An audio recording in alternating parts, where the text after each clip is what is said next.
Hello, friends, and welcome back to Malicious Compliance Stories. Bravo! Creative, satisfying, and hopefully costly revenge. It'll be a long time before he trusts a traffic cone again. A complete solution for that problem. Well done, OP.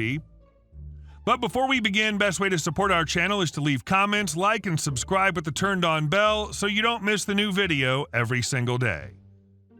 Traffic cones of doom. At a previous rental house, there was an old gravel/dirt access road that cut between my house and my neighbors, and the two houses behind us that faced the street over. I think it was a remnant of the old neighborhood and the city never paved it. It was barely wide enough for a car. No one knew whose property it belonged to. No one really used it except for spare parking during the holidays. It was also a safe place for our kids and neighbors' kids to play on bikes and such. At some point, a guy in a Tahoe found it and started using it as a shortcut from my street to the next street over instead of going all the way down the street to the stop sign, which saved him all of 45 seconds.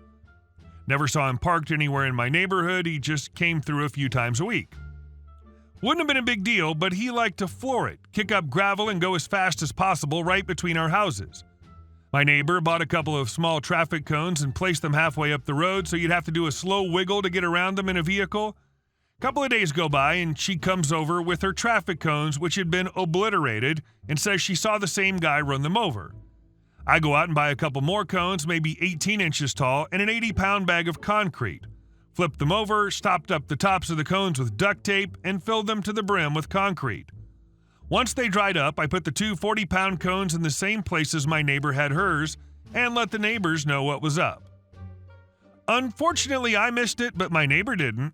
Tahoe boy did his usual gravel spin out and absolutely nailed one of my cones.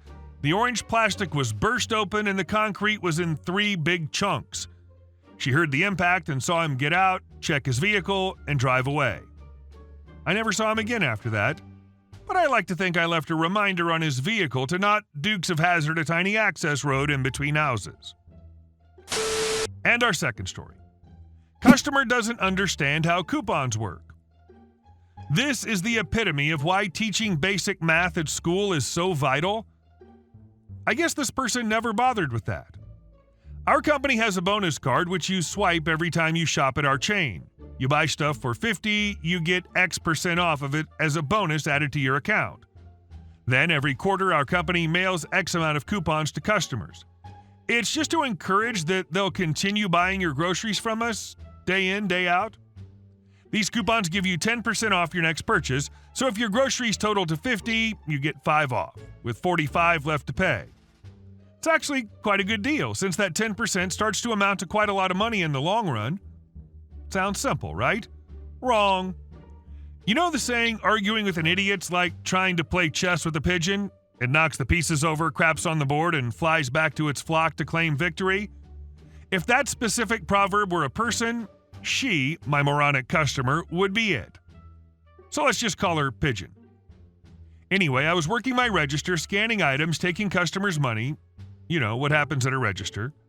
In comes Pigeon. She has 5 carts worth of groceries with her. Her 3 kids are pushing 4 of the carts while she handles 1. I see the horror in other customers' faces as she started unloading the items, but luckily my coworker opened another till as she saw that I was about to be preoccupied for quite a while. Her groceries totaled to more than $400. I was actually a little concerned that our receipt machine had run out of paper, so I switched it quickly to a newer one before I processed her through. She then hands me one of those coupons, which I scanned so that she got more than $40 off her purchase. I thought that would be that. Then when I looked at her with my I hate my job, but I'm still trying to be polite and smile face, I see the biggest crap-eating grin on her face I've ever seen.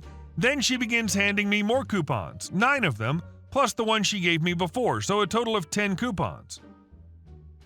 I could see where this was going before she even began to speak. Even though our dialogue was satisfying, I won't list it here. You can guess it. She claims since she uses 10 coupons and each one is 10% off, she gets her shopping for free.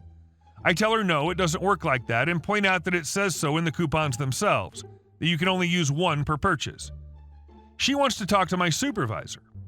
Fine. Floor manager comes in, tells her she's wrong, but offers her an extra 5% off her total. She won't have it and refused the extra 5%. She'd already formed another battle plan and had a crazy twinkle in her eyes. She shoos my floor manager off and says, "Pigeon, fine. Can you divide my shoppings into 10 split bills? I'll just use one coupon for each of them. Maybe I won't get my shoppings for free, but since I use my 10 coupons, I get bigger discounts, the ones I deserve." I could actually see my floor manager doing a 180 on the floor. He had a WTF look on his face, but just kept walking, and I could hear him trying to stifle his laughter.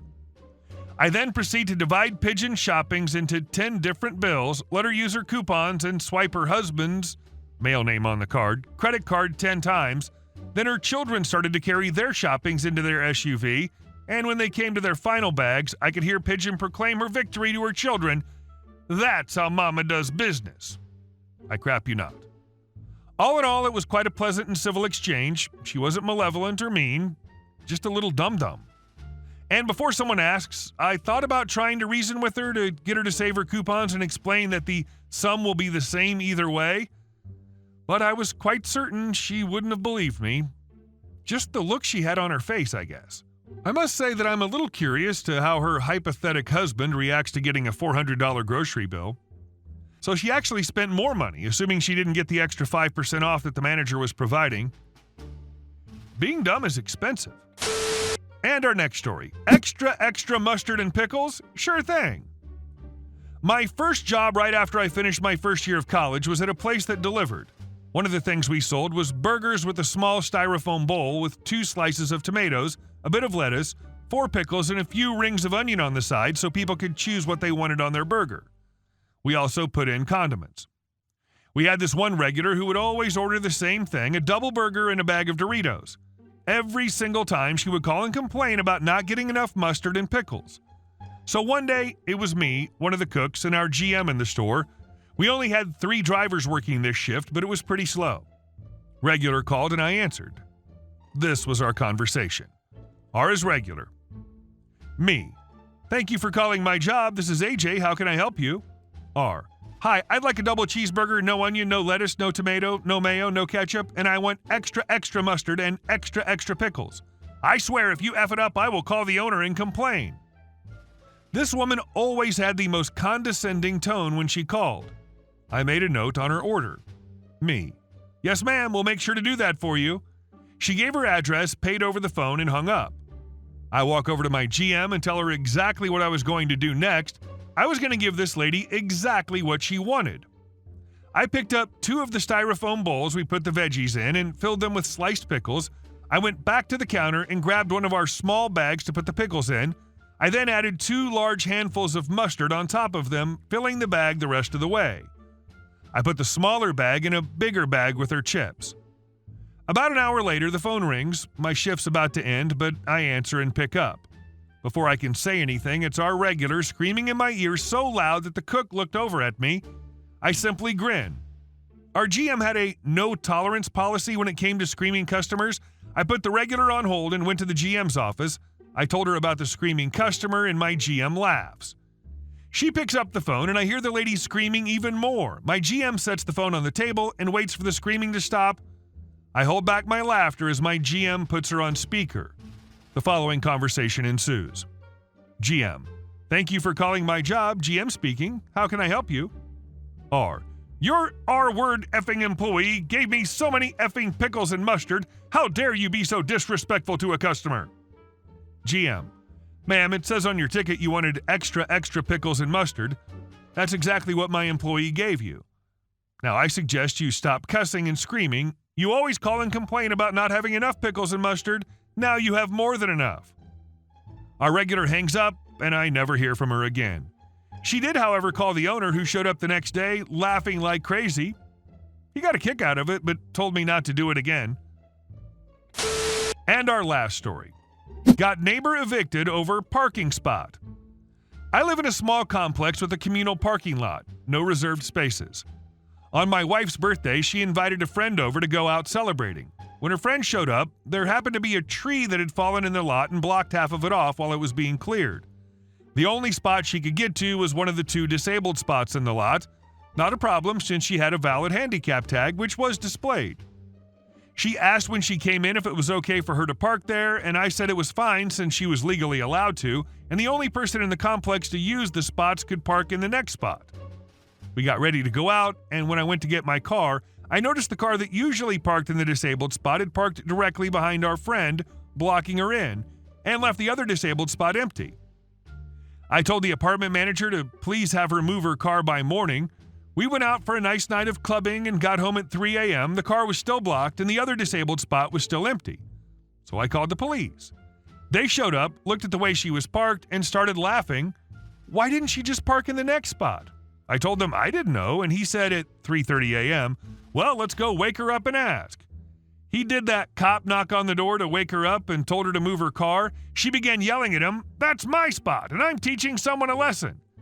He explained to her that it's not her personal spot and there was another one right next to it, even closer to her door. He told her to move the car immediately and to think about what she was going to say next because she was close to going to jail. She moved the car and never spoke to me again. But she had also yelled at the apartment manager when he asked her to move it. Turns out she was behind in her rent, so they started eviction proceedings. Manager then paid me $150 to take her boxed up stuff and throw it in the building's basement. Little did she know that the person she was teaching a lesson to was herself. Hey guys, thank you all for watching the video. I'll see you in the next one.